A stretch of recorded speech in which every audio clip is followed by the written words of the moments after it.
C'est l'histoire un peu folle de cette princesse, fille d'un empereur vietnamien en exil, que le destin conduit ici, au château de Los, dans les années 30.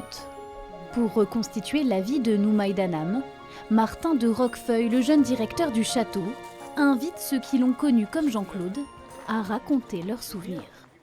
C'était avant-hier, hein. Il y a 67, 8 ans. C'est ici, dans cette pièce, que tous les jeudis, la princesse lui donnait des cours de latin. Le latin me passait un peu par-dessus la tête. Et puis, bon, nous ici, on venait à Los, un peu comme, pas comme chez nous, mais presque, vous savez. La princesse était tellement adorable. Une princesse cultivée. Au château, elle devient agricultrice et élève des vaches limousines, après un parcours d'études remarquable. Princesse Danam, ingénieure agronome, sortie première de sa promotion, elle gère son domaine en Dordogne. Une femme au début du XXe qui est poussée à faire des études assez longues, d'autant plus. C'est assez rare pour être notée et d'ailleurs elle disait elle-même qu'elle avait reçu une éducation de garçon. Mais de Noumaï Danam, il ne reste que peu de choses.